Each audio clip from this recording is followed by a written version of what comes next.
Hi, and welcome to AGI Insider, where we take an inside look at all things production. We look at the latest gear, tips, and tricks, and best practices as it relates to the world of production. Our goal is to not just show you new products, but to pull back the curtain and see what's really going on, discuss how that impacts you and your setting. So Sean, big question is, how are you doing today? I'm doing fantastic. How are you? I'm good. Thanks for asking that.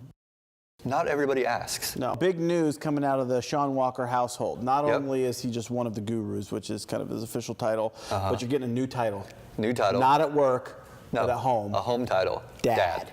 Yep. Dad is your new title. Dad for the first time. Baby. Yes. Well, you're not having a baby. But no, your wife's having the baby. You'll be there. She's doing all the work. I just show up. Yeah, and you do a great job at showing up. Yeah. You show up every day to work. Every day, 9 to 5. Why can't you show up and be a dad? Right. All right. We'll keep people posted. We're going to keep the internets aware of what's going on of Sean becoming a dad. We'll have a mixing sound and lights and all sorts of stuff. But today's also a special day for us because this is our very first video podcast called AGI Insider. Yep. And we're going to be, the whole goal of this is to take a look at all things production, not just gear. We're going to look at gear at times, but we're going to look at different techniques, different tricks, different tips, tips, and techniques. Yeah. The three T's. Three T's of production. That wasn't planned, but that is what we're going to be doing here. Yeah.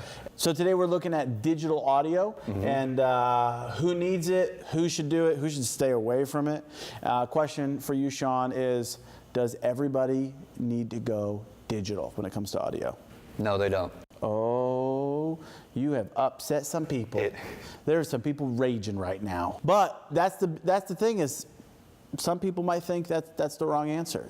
That digital should be for everybody. It has its place. It has lots of pros, but there's budgetary issues that sometimes it's just completely out of a church's budget. And maybe overkill. Do you ever think that it could be overkill?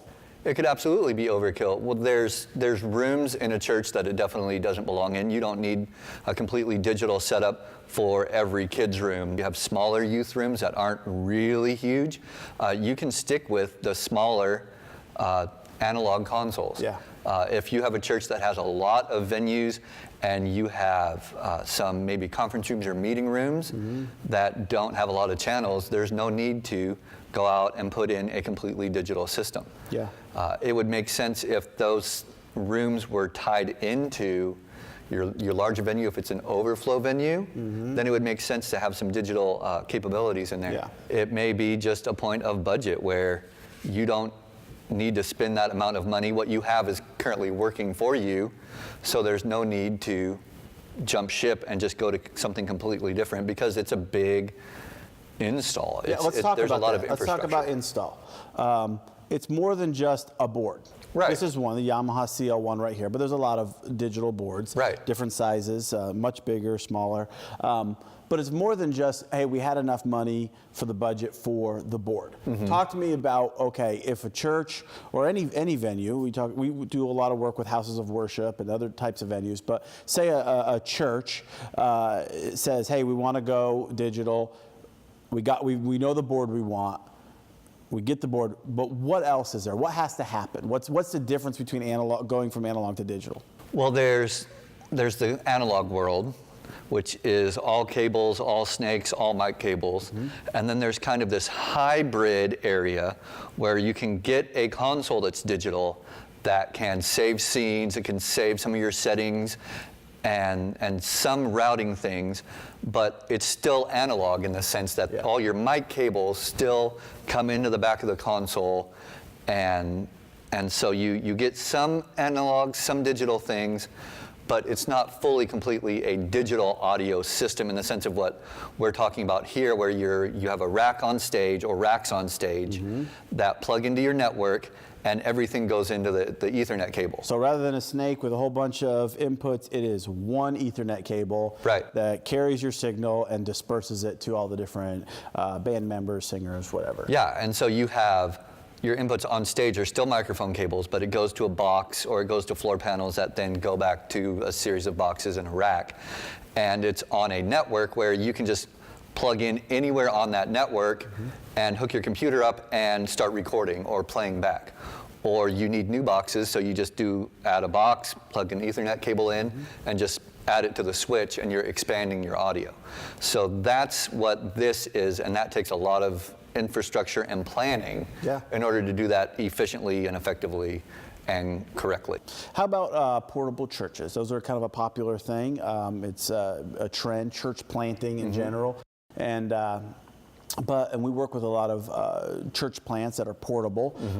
Do you think that makes more sense to be analog or digital for that? Really, that's where digital audio shines, is in the main venue of a portable campus, portable setup, where you can just roll in your racks, plug in one Ethernet cable, and be done with it. You don't have these giant snakes you're having to cart around and extra. Because time can be a huge issue for them, not just convenience, but sometimes churches that are in portable rented venues have just limited amount of time.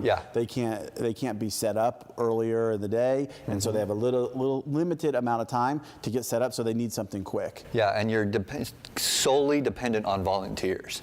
Portable churches are a lot leaner. They don't always have a full staff. Rarely do you see a paid tech person at a portable venue. So the more efficient and the more value you can give to their time, the better it is. Talk to us about maybe that transition. So I think a lot of people out there have that question, okay, I'm on an analog system, I'd love to go digital.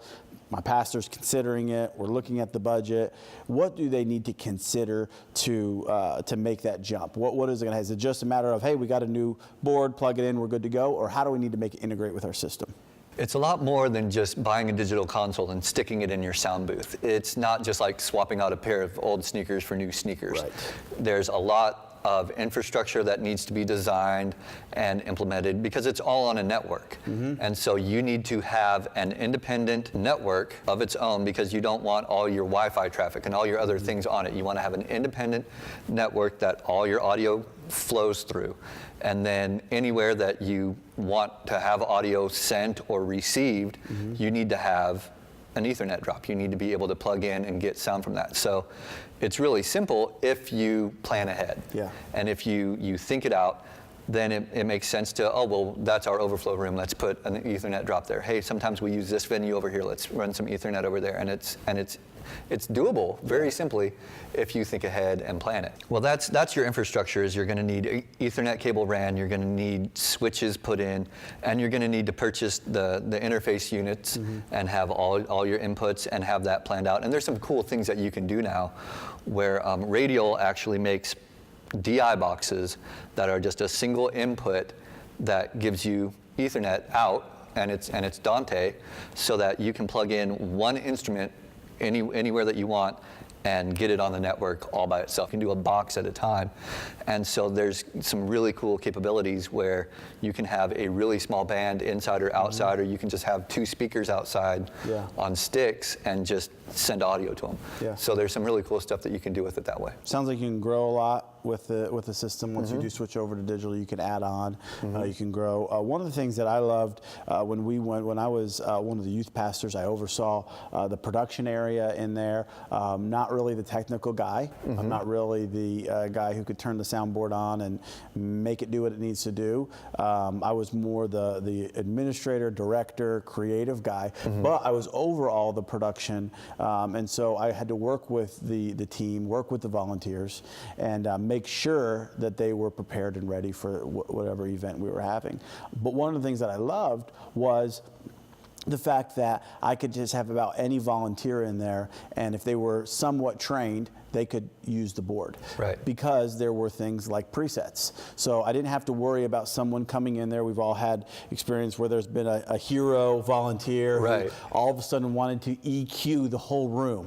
They thought that it was off, and so they took took the liberty to EQ the room. And next thing you know, you walk over and they're turning about every knob possible. Well, on an analog board, that's a nightmare.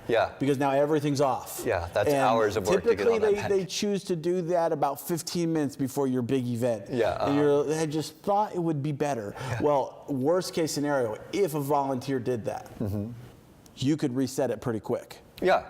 You can save, and we always, at AGI, when we set up your system, we always save a scene that has all the base settings in it, and then we lock that so that nobody can get in there and change that except for the one person that has access to all that. The digital console gives you peace of mind as the leader, as the person who's in charge of that venue, in charge of that service. That's one less thing you have to worry about, because you know that if something goes drastically wrong, it can be instantly recalled to a previous state. And so that is one less thing that you have to worry about, and it helps make your audio and your tech team kind of almost invisible. It makes it so that you're not worrying about it, you're not thinking about it, you just know that they're in charge of it and it's going to be okay. And so that gives you that peace of mind like that. And so there's lots of things that a digital console can do in that aspect of training your volunteers, giving a new volunteer, a younger volunteer, access to only a few parameters that they're allowed to change. And as they learn and as they grow, you can then give them access to more advanced features and kind of open that up and broaden their horizon so that as they learn, they get access to more and more things. What kind of training is available for something like this? So if a church was to get this and they kind of could figure it out or got some initial training, if they needed more training, is there anything online that can help them? There are lots of resources for someone who purchases, for example, this Yamaha console. Yamaha has a lot of videos online where you can go online and check and kind of follow through some of their steps and learn about how to operate the console. But more than that, AGI can come on site and provide you the training that you would need, because it's not just a one-time thing. You can't get all of your volunteers all around the console all at the same time and teach them everything they need to know, especially changing from an analog to a digital world, because now you're saving scenes, you're recalling scenes, the faders start moving. You recall the next scene for the next song or the next part of the service, and those faders are moving, and while they're moving, you can't change things. So there's this transition period where you need to be okay with letting that happen. And now all that equipment that you had, in all these racks all over your sound booth, they're gone, and that's all inside your console now. And so they need to know how to have access to that and how to move that. And when something changes on the stage or there's movement in your setup, you're not going around the console to unplug things and plug things back in. It's all done inside your console. Oh man, you made me think. I remember productions early on that it probably was not the right thing, but you were jimmy rigging analog boards. You wanted to do something special. Well, that required you to switch something. So we had a volunteer in the back ready to switch something, and it always gave me heartburn. And made me not sleep at night until we actually pulled it off in the actual production. But this takes it to a new level. You can have scenes, and think about that, where productions at churches are getting more and more complex, and you're having, I remember some where one time you have the band over here, and then the next song there's another band over here, and when you can just by the push of a button recall a scene, that's a game changer. Talk to me maybe about benefits for musicians. How do maybe band members? Is there a benefit going digital for a band member or a singer? Are there any things or maybe add-ons or accessories that work better with this than it would with an analog board? Well, with the digital consoles, you're able to, in the case of the Yamahas, do Dante, which allows you to use Avioms. And in the case of the Yamahas specifically, they have a new app on the iPad that your musicians just log into the app, and they can mix their mix that's in the console that belongs to them on the iPad. You don't need the extra boxes and all the extra cables and stuff that goes with that. They just get on their iPhone or their iPad and they're mixing their own mix in the console. And then if you're using wireless in-ears, that just goes out of your outputs to those wireless packs. And so they're wirelessly mixing their own deal, and they don't have anything to go back and fiddle with, and that you have to keep track of. And especially like youth rooms and kids rooms, those things get knocked over all the time, and they're really expensive to repair and replace and keep up on all that. And so that's something I see. I go into a church and you see their youth room and their Avioms are missing knobs and missing buttons, and they're all kind of bashed and held together with gaff tape. Well, now they bring in their own phone or their own iPad, and they're just mixing on that, and it gets rid of a lot of those problems. We had the Avioms in the youth room, and at first it was cool to go to that at first. But quickly the wear and tear on them was pretty rough. Yeah. And things didn't work, and then people didn't even want to use them. Right. And so now we just had a bunch of old pieces of equipment lying Busted around. up stuff you've invested time and money into. Yeah. And I like the iPad. I've seen a lot of people with the iPad or the phone, and that saves time because they can have their presets done. So nowadays we have a lot of different venues happening. It's kind of a cultural thing within churches, sharing of you might play in the youth room one week and then on stage, but you can save your presets, right? Yeah. So I mean, I know probably rooms it changes. Yeah, but you can have your app, and you know how you want it set up, and you can even move things around in the app so that it shows up the way you want it to. Yeah. And so you have access to all of that to save that and do things the way you want it done. And that's all a benefit of being in the digital world. Right. It's no longer all these monitors on stage where somebody's turning the knobs and actually mixing these things. It's really become really modern where it's all on your iPhone and you're just mixing it yourself. I remember the days, which you do too, of this whole all the checks and everything that could take forever. But you still have to do that at some point, but it seems to me like that could be a lot more efficient now. Yeah, well, the engineer now can take their iPad, walk up on stage, and if you have monitors for the musicians, they just walk up there with the iPad, and they can check things and walk up to the mic and check it and get things kind of set before the musicians even get there. And then with the digital console, you can do a digital sound check where you've recorded a previous service, and you're just hitting play on a computer. It's playing those tracks through the console, and so you can kind of get things set and ready without a band even being there, and that's great for training too. You just hit play and you can loop that forever. This is real world. You don't have to get other musicians to come in on some odd and time. say, play. Yeah. You can just hit play on your computer and loop those songs and use your band that you recorded from Sunday and train your musicians when they're able to come in, or train your engineers when they have time to come in. I think that has great big value. I saw it played out when we would have like our special services like Christmas and Easter.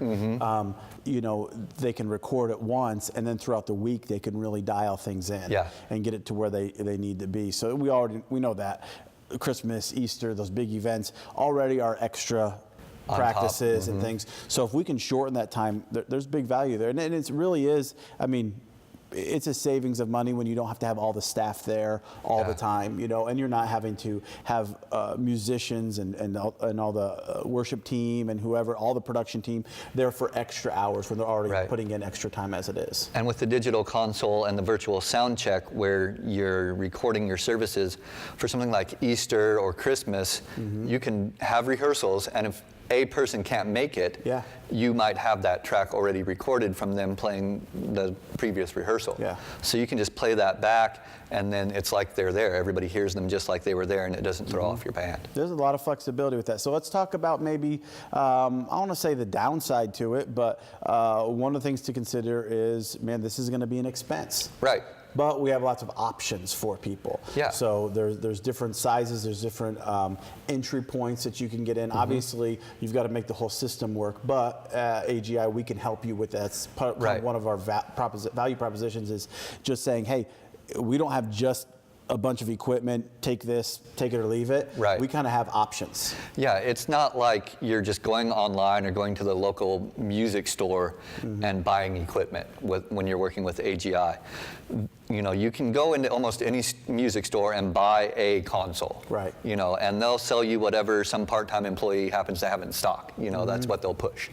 With AGI, what you're getting is what perfectly suits your venue, your needs, your budget, and we can design a system for you that meets your exact specifications, and we are knowledgeable in the networking of it, in the setup of it, the installation of it, and then on the other end of it, after it's installed, we have people that have used it. We know how to set it up. We know how to train your volunteers and your staff so that it's a win. It's not like you're getting something that's new and has all these bells and whistles, and you don't know how to use it. And so then it becomes a struggle, and it becomes a hang-up that stalls the growth of your team. So with us, we can come in from start conceptualization to finish training your volunteers and so that you are left with something that is very efficient and works well for you. Yep, so sometimes you know exactly what you need, whether it be from a DI box to a mic cable or even a soundboard, but there's sometimes you don't quite know exactly what you need, Right. and that's where we can help. We can use our team of gurus to help you do that. So, hey, our first episode. It's done. So I was nervous. I'm still nervous. Yeah, I'm gonna need to take a nap. Well, there you have it. A lot of great things about digital audio for our listeners out there. Hope you enjoyed it. You know, we're big fans. Yeah, and absolutely. if you're looking to make the jump, or maybe you already have made the jump, but you want to add to it, or you want to, you know, got some questions about it, give us a call. We'd love to help you out there. So here's the deal. We're coming at you again with another episode soon, and we'd love for you to even give us suggestions on what we can talk about. So you can comment below about this episode or about other things that you might want to hear, or send us some thoughts on Twitter, Facebook, or Instagram. All those details are located below as well. We'd love to hear from you. Give us a follow as well. And if you're interested in purchasing any of the gear that you've seen in our videos, this is really cool. We will sell it to you for an open box discounted rate. Everything here is brand new. We've just taken it out of the box for this episode right here, and you can get it at a discounted rate. We'd love to send it to you with our fingerprints and everything. Actually, we'll clean it up for you. It'll look good. So if there's a topic you'd like for us to discuss, please send us that as well. This has been your AGI Inside Look. Till next time, I'm Adam Devizia. I'm Sean Walker, and we'll see you next time.